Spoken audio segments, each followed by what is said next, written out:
Today we got our first four-way fight. John Wick taking on Jason Bourne versus James Bond and Ethan Hunt. Who comes out on top? Well, let's find out. Hear the music.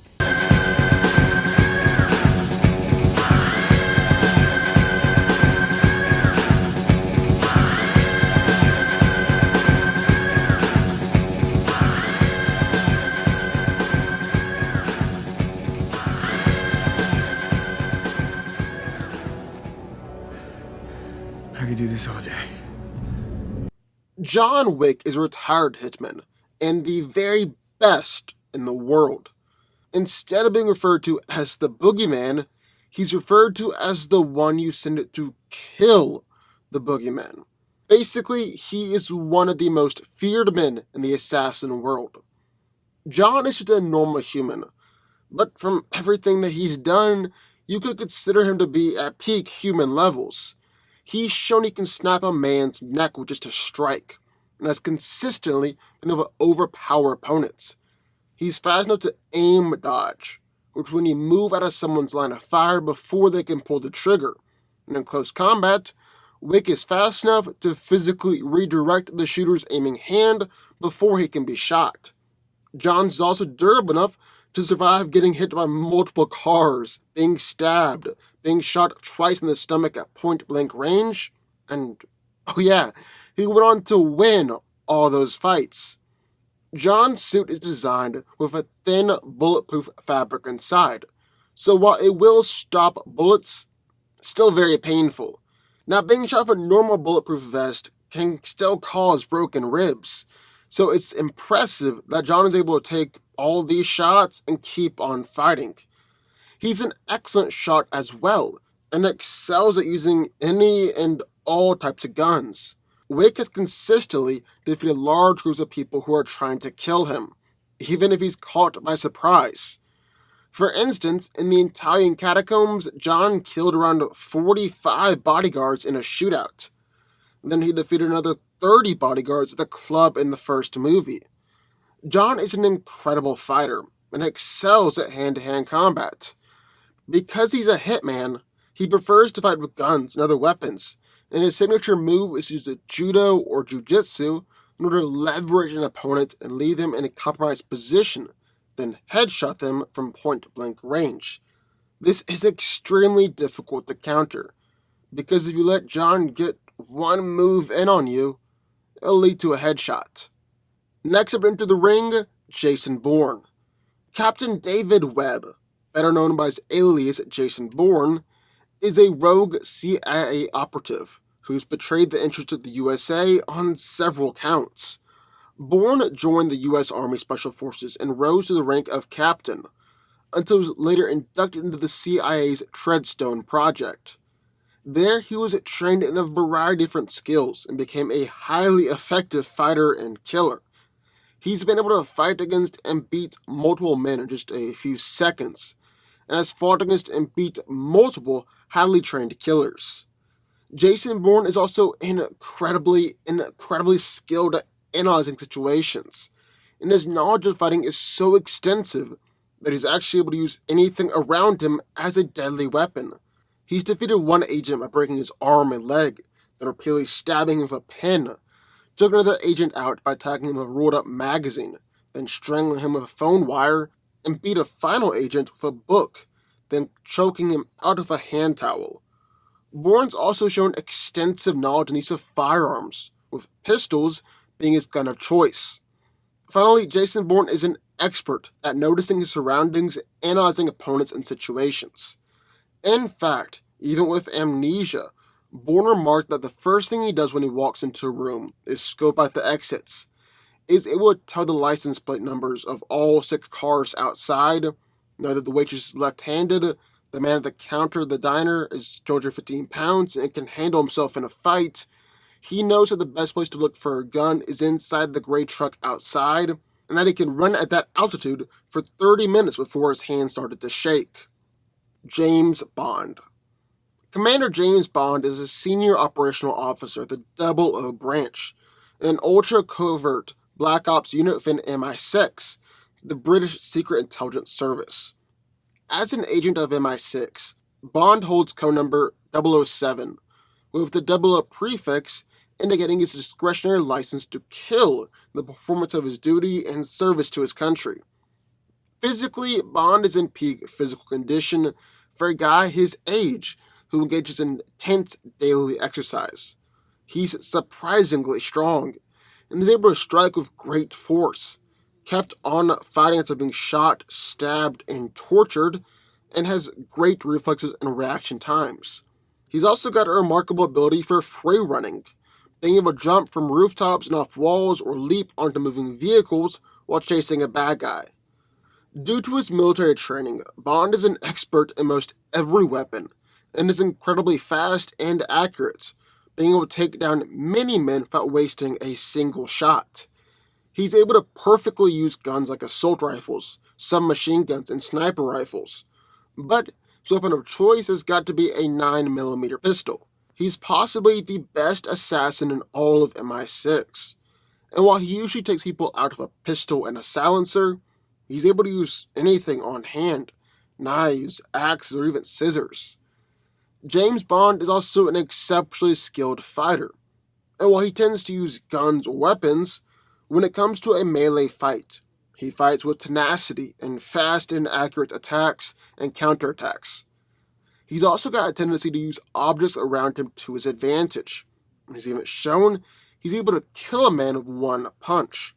Bond is also really skilled with blades and knives, being able to hit arteries or veins, paralyze muscles or limbs, and can quickly kill an opponent that comes his way. Then finally, Ethan Hunt. Ethan Hunt is a senior field operations agent for the Impossible Missions Force, an elite, top-secret espionage and covert operations agency that handles dangerous and highly sensitive international missions that have been deemed impossible. Ethan is in peak physical condition, being able to climb up and run down the Burj Khalifa, go rock climbing and dangle off a cliff with just one hand. He's been in multiple car crashes and kept on fighting. He's held on the side of an airplane during takeoff and dangled at the bottom of a helicopter. Dude's crazy. Ethan is an insanely accurate shot as well, being able to take down a drone that was flying towards him. And he's also an expert at melee fighting and hand-to-hand combat. He's routinely taking down multiple attackers coming at him without even being touched, taking down guards with one or two punches, beating attackers while he was still handcuffed or strapped to a stretcher, and he's also been able to fight against or overpower much larger opponents. He uses various kicks, holds, and flips during attacks on terrorists, and isn't at all afraid to kill them if he has to. Ethan is also an expert at analyzing and adapting to whatever situation he finds himself in, like shooting the Archduke in the shoulder during the Opera House in order to make sure that he survives, or when they had to find a traitor in their midst during Fallout. So who wins? Well, let's break it down. Now there are two scenarios that I want to look at here. One, I want to see how they'll do all being trapped in a house together with no guns, no real weapons, just whatever you can find in a normal house. And two, I want to up the ante a bit. Put them all back in the same house, but this time give them all their handgun of choice. So let's start by taking a look at melee fighting first. Now all four of these guys are incredible hand-to-hand fighters, and they'll be able to plow through a group of thugs or normal people, no problem whatsoever. But with that being said, I think the first one out here is going to be James Bond. Don't get me wrong, the guy's a beast. He's skilled and resourceful, whether it's in a fight or in a chase scene. He'll grab things around him and try and make some improvised weapons, but he isn't really as effective at doing that as Wick or Bourne.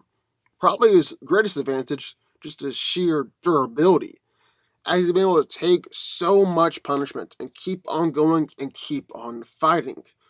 Hell, Inspector, he escaped the compound and killed dozens of people after having his skull drilled into. But Bond is much more of a brawler, relying more on power than finesse and skill, which isn't going to work out too well for him when going up against these guys, especially going up against someone like Jason Bourne. Secondly, Bond is past his prime. In fact, that's what a large part of Skyfall was all about, showing he's a bit older now, not necessarily fit for duty. I just think he's out first. Third place, Ethan Hunt. The guy is probably the strongest combatant here, as he's regularly able to knock people out with just one punch. And if he's proven anything over the 6 movies, is that he's real skilled and can handle himself in any situation. I mean, Ethan has even fought and beaten people while handcuffed when he was strapped to a stretcher. He's regularly been able to beat multiple attackers without even being touched, and taking down armed attackers with no weapons of his own. He's just fought a whole lot more without guns, and shown more skill without relying on those weapons, and that will help him out a lot in this first fight. Next guy is probably going to be John Wick. Now, before John Wick 3, I actually had this guy going out a bit earlier in the fight. And before you get up in arms, remember, this is a fight without guns. And guns are Wick's bread and butter. Gun fu is his calling. But without guns, he had struggled and been kinda inconsistent with hand-to-hand fighting. Sometimes he'd be able to take multiple assassins on at once, but the other times he'd be kicked and beaten around by some no-name thug. However, with Parabellum, well, John spent a large part of the movie without his trusty guns, and he really proved just how great of a fighter he is. Yes, he was able to hold his own against highly trained fighters like Ares and Cassian in the past, but now he's taking down multiple assassins attacking him all at once, and even beaten multiple ninjas at the same time, with these same ninjas having plowed through countless assassins themselves. And you gotta remember, all 3 John Wick movies just took place over a couple weeks at the most. So John is still recovering and healing from injuries from the first movie. He might be the toughest and most durable guy here. On top of that, one thing that really puts him above James Bond and Ethan Hunt is the fact that he's willing and able to grab anything around him and use it as a weapon, famously killing multiple men with just a pencil, fighting off multiple swordsmen with his belt, then brutally killing a guy with just a book. However, the winner here has obviously got to be Jason Bourne. I mean, this is basically what Bourne was created to do. He's ruthless, brutal, is easily the most skilled fighter here, and isn't at all afraid to kill an attacker. But one thing that really sets him apart from the others is the fact that anything in his hands can instantly become a lethal weapon. While John has shown some skill with this, he's not on Jason's level, and Bond and Hunt have really shown no skill in this particular area. I mean, Bourne will just be able to use a rolled up magazine, phone cards, books, hand towels, or a big pen, really anything to win a fight. Just like guns are John Wick's bread and butter, this is where Jason Bourne really shines. Fighting without any weapons, but plenty of objects that can be improvised as weapons. When it comes to that very specific scenario, he's in a league of his own. Jason Bourne wins the first scenario. But what about scenario 2? Same house, same everything, just this time, they get their guns. Now, it's no question that all these guys are incredibly accurate shots, and ridiculously skilled with guns, considering that being good with a gun is essentially a prerequisite for the chosen career paths. Well, government fugitive isn't really a career choice, but whatever. Anyways, even though all 4 of these guys are skilled, there's one that stands head and shoulders above the rest. Just like Jason Bourne is the best hand-to-hand fighter here, John Wick is the best fighter with a gun.